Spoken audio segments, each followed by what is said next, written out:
ನಮಸ್ಕಾರ, BM ಟಿವಿಗೆ ಸ್ವಾಗತ. ನಾನು ಭಾಸ್ಕರ್ ಎಂ.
ಅವ್ರಿಗೆಲ್ಲರಿಗೂ ಅದನ್ನ ಸಹಾಯ ಮಾಡ್ಬೇಕಂತ ಒಬ್ಬರಲ್ಲ ದಯಮಾಡಿ ಸರ್ ಮಧ್ಯಸ್ಥಿಕೆ ವಹಿಸಿದ್ರು ಸರ್. ಇನ್ನೊಂದು ಫ್ಯಾಕ್ಟ್ರಿ ಸ್ವಲ್ಪ ಗಾಡಿ ಮಾಲಕರು ಇದ್ರದ್ದು ಏನೈತೆ ಅಂದ್ರೆ ಟೋಟಲ್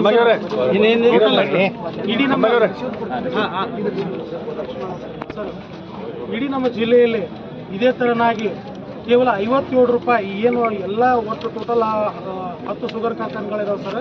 ಅದರಲ್ಲಿ 57 ರೂಪಾಯಿನ ಮಾತ್ರ ಪಾವತಿಸಿದಾವೆ ಸರ್. ಇದು ಹೆಚ್ಚುವರಿ ಹಣ ಸರ್. 2023-24ರಲ್ಲಿ ಸೆಸ್ಮಾದಲ್ಲಿ ಜಾರಿಗೆ ಆದಂಥದ್ದು ಹೆಚ್ಚುವರಿ 114 ರೂಪಾಯಿ ಪ್ರತಿ ಟನ್ನಿಗೆ ಬಿಡುಗಡೆ ಆಗಿದೆ ಸರ್. ಇವರು ಕಬ್ಬು ಕಾರ್ಖಾನೆಯವರು ಏನು ಮಾಡಕತ್ತಾರೆ ಸರ್, 57 ರೂಪಾಯಿ ಎಲ್ಲರೂ ಕೊಟ್ಟಿದ್ದಾರೆ. ಆದರೆ ಉಳಿದ ಬಾಕಿ ಹಣ ಇವರು ಯಾರೂ ಕಾರ್ಖಾನೆಗಳು ಕೊಡ್ತಾ ಇಲ್ಲ. ಅದಕ್ಕೆ ನಮ್ಮದೇನು ಆಗ್ರಹ ಅಂತಂದ್ರೆ ಈ ಸಕ್ಕರೆ ಕಾರ್ಖಾನೆಯವರು ಮತ್ತು ರೈತರು ಆಮೇಲೆ ಕೂಲಿ ಕಾರ್ಮಿಕರು, ರೈತ ಕೂಲಿ ಕಾರ್ಮಿಕರು ಸಮಕ್ಷಮದಲ್ಲಿ ಜಿಲ್ಲಾಡಳಿತ ಒಂದು ಸಭೆ ಆಗ್ಬೇಕು ಸರ್. ಅಲ್ಲಿ ಏನು ರೈತರ ಕುಂದುಕೊರತೆಗಳದಾವು, FRP ದರ ಮತ್ತು ಒಂದು ಕಾರ್ಖಾನೆಗಿದ್ದಂಥ FRP ದರ ಇನ್ನೊಂದಕ್ಕಿಲ್ಲ ಮತ್ತೊಂದಕ್ಕಿಲ್ಲ ಸರ್. ತಾವು ನಿರ್ಧಾರ ಮಾಡಿದೆ ರೇಟ್ ಅದು ಎಲ್ಲ ನಾವು ಈ ಸಾಗಾಣಿಕೆದಾರರು ಅದೇ ಒಪ್ಕೊಂಡು ತಗೋಬೇಕು, ಆಮೇಲೆ ರೈತರು ಅದೇ ತಗೋಬೇಕು. ಇದು ಹಿಂಗಾಗಿ ಇವ್ರು ಎಲ್ಲರೂ ಏನಪ್ಪಾ ಅಂದ್ರೆ ಬ್ರಿಟಿಷ್ ಆಡಳಿತ ನೀತಿಯನ್ನು ಸಕ್ಕರೆ ಕಾರ್ಖಾನೆಗೆಲ್ಲ ನಡೆದ ಸರ್. ಒಂದೇ ಹೇಳ್ಬೇಕಂದ್ರೆ ಒಂದೇ ಮಾತಲ್ಲಿ. ಮತ್ತು ವಿಶೇಷವಾಗಿ KPR ಆಡಳಿತದಲ್ಲಿ ಯಾವ ಥರ ಅಂದ್ರೆ ಹುಂಡಾಗಳನ್ನ ಸಾಕೊಂಡು ಕಾರ್ಖಾನೆ ನಡೆಸ್ತಿದ್ದಾರೆ ಒಂದೇ ಮಾತಲ್ಲಿ. ಬಹಳಷ್ಟು ಐತಿ.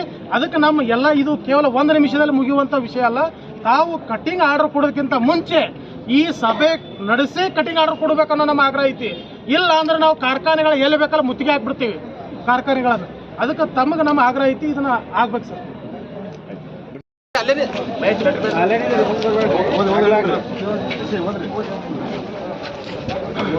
ಮಾನ್ಯ ಜಿಲ್ಲಾಧಿಕಾರಿ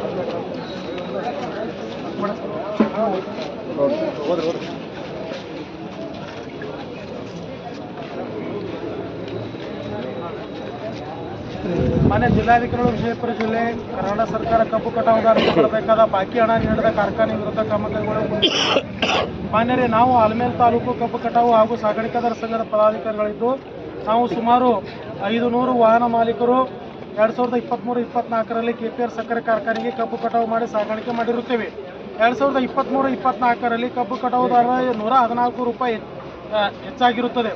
ಆದರೆ KPR ಕಾರ್ಖಾನೆಯವರು ನಮಗೆ ಹೆಚ್ಚುವರಿ ಹಣ ಕೊಡದೇ ಇದ್ದ ಕಾರಣಕ್ಕೆ ನಾವು 2024 ಆಗಸ್ಟ್ ಸೆಪ್ಟೆಂಬರಲ್ಲಿ ಕಾರ್ಖಾನೆ ಮುಂದೆ ಧರಣಿ ಸತ್ಯಾಗ್ರಹ ಮತ್ತು ಅಹೋರಾತ್ರಿ ಧರಣಿ ಸತ್ಯಾಗ್ರಹ ಹಮ್ಮಿಕೊಂಡಿದ್ದು ಮಾನ್ಯ ತಹಶೀಲ್ದಾರ್ ಸಾಹೇಬರು ಮತ್ತು AC ಸಾಹೇಬರು ಮತ್ತು ಸ್ಥಳೀಯ ಶಾಸಕರಾದ ಶ್ರೀಮಾನ್ಯ ಅಶೋಕ್ ಮನಗೂಳಿ ಅವರು ಸಂಧಾನ ಸಭೆ ನಡೆದು ಕಾರ್ಖಾನೆಯವರು ಕೆಲ ದಿನಗಳ ಕಾಲಾವಕಾಶ ಬೇಡಿ ಅಲ್ಲಿಂದ ಹೋಗಿರುತ್ತಾರೆ. ನಂತರ ಸಿಂದಗಿಯ IBಯಲ್ಲಿ ಮತ್ತೊಮ್ಮೆ tahsildar sir, AC sir, DYSP sir ಹಾಗೂ CPI ಸರ್ ಹಾಗೂ PSI ಆಲ್ಮೇಲ್ ಸರ್, ಮಾನ್ಯ ಶಾಸಕರು ಸಿಂದಗಿ ಇವರ ನೇತೃತ್ವದಲ್ಲಿ ಮತ್ತೊಮ್ಮೆ ಸಭೆ ನಡೆದು ಬಾಲಾಜಿ ಕಾರ್ಖಾನೆಯ 50% ಹಣ ನೀಡಿ ನಾವು ಈಗ 50% ಹಣ ನೀಡುತ್ತೇವೆ ಮತ್ತು ಬಾಲಾಜಿ ಕಾರ್ಖಾನೆ ಉಳಿದ 50% ಹಣ ನೀಡಿದ ತಕ್ಷಣ ನಾವು ಕೊಡುತ್ತೇವೆ ಅಂತ ಒಪ್ಪಿ ಕಾರ್ಖಾನೆಯವರು ಆಗ 50% ಹಣ ನೀಡಿರುತ್ತಾರೆ. ನಂತರ ಬಾಲಾಜಿಯವರು ಉಳಿದ 50% ಹಣ ನೀಡಿದರು. ಆದರೆ KPR ಕಾರ್ಖಾನೆಯವರು ನೀಡದೇ ಇದ್ದಾಗ ನಾವು 2024-25 ಸಾಲಿ ಕಬ್ಬು ಸಾಗಾಣಿಕೆ ಮಾಡದೆ ಬೇರೆ ಕಾರ್ಖಾನೆಗೆ ಕಬ್ಬು ಸಾಗಾಣಿಕೆ ಮಾಡಲು ಪ್ರಾರಂಭಿಸಿದೆವು. ಆಗ ಸ್ಥಳೀಯ ಮುಖಂಡರು ಮತ್ತು ಕಾರ್ಖಾನೆ ಅಧಿಕಾರಿಗಳು ನಮ್ಮ ಕಾರ್ಖಾನೆಗೆ ಕರೆಸಿ, ಇದು ನಿಮ್ಮ ಕಾರ್ಖಾನೆಗೆ ಈಗ ಮಾಲೀಕರು ಊರಲ್ಲಿ ಇಲ್ಲ, ವಿದೇಶಕ್ಕೆ ಹೋಗಿದ್ದಾರೆ ಎಂದು ಹೇಳಿದಾಗ ನಾವು ಅದಕ್ಕೆ ಒಪ್ಪಲಿಲ್ಲ. ಆಗ ಕಾರ್ಖಾನೆ ಅಧಿಕಾರಿಗಳು ಈಗ ನಿಮಗೆ ಕೊಡಬೇಕಾದ 50% ಹಣದಲ್ಲಿ ಅಂದರೆ 57 ರೂಪಾಯಲ್ಲಿ 25 ರೂಪಾಯಿ